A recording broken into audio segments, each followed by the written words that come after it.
Coba kita bandingkan ya, di Jakarta uang 100.000 masih bisa bawa pulang beras, minyak, sama gula. Di Papua, uang yang sama isinya bisa jauh lebih sedikit. Bukan karena orang Papua boros, bukan juga karena pedagangnya semena-mena, tapi karena biaya jalannya yang panjang kali.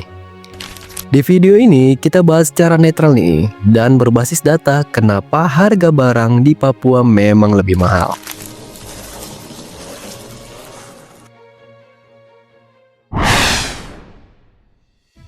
Halo kawan-kawan semua, Recuk Batkus akan ngebahas soal logistik dan sistem distribusi di Indonesia.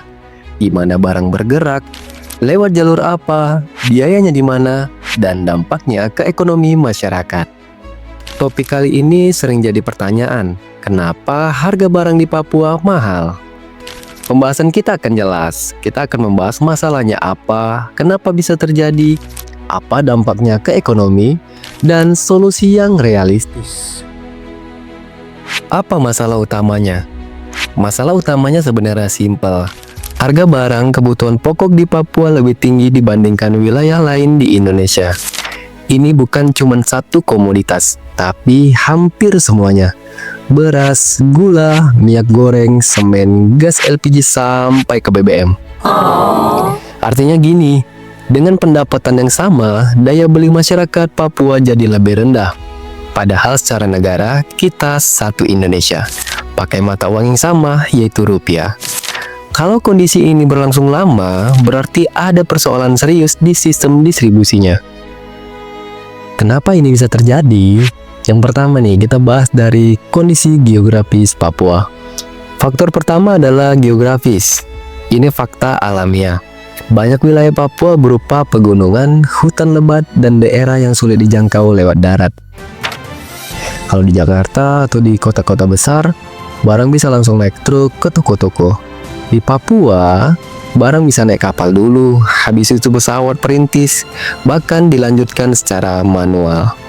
Setiap perpindahan moda transportasi nambah biaya. Kedua, Papua masih ketergantungan pada transportasi laut dan udara. Sebagian besar barang di Papua masih didatangkan dari luar daerah, barang dari Jawa atau Sulawesi. Harus lewat pelabuhan asal, diangkut kapal, dibongkar di pelabuhan tujuan, lalu dilanjutkan ke wilayah pedalaman. Transportasi laut dan udara punya biaya tinggi, apalagi kalau muatan tidak penuh. Dari sisi logistik, ini sudah membuat harga dasar naik. Ketiga, infrastruktur logistik yang belum merata. Masalah berikutnya adalah infrastruktur.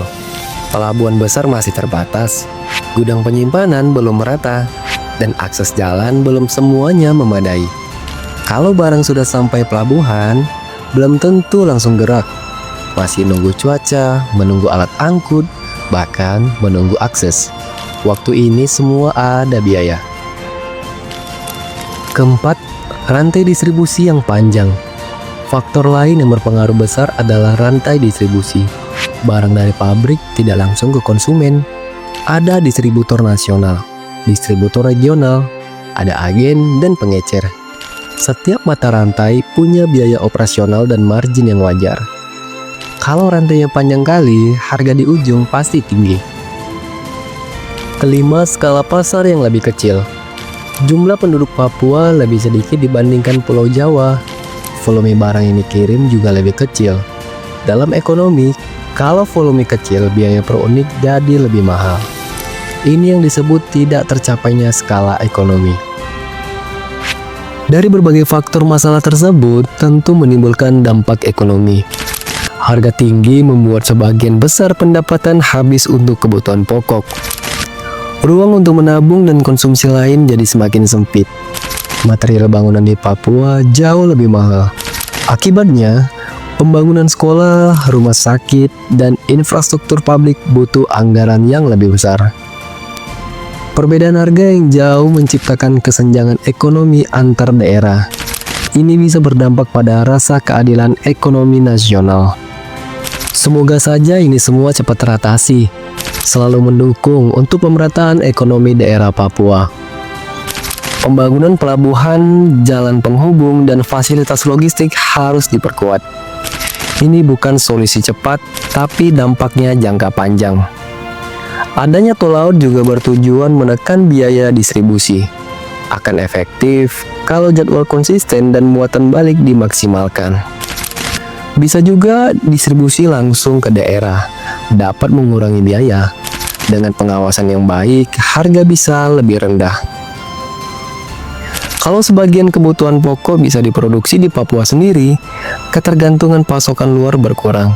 Semakin dekat sumber produksi, semakin rendah biaya logistik. Kesimpulannya, harga barang di Papua mahal bukan karena satu faktor.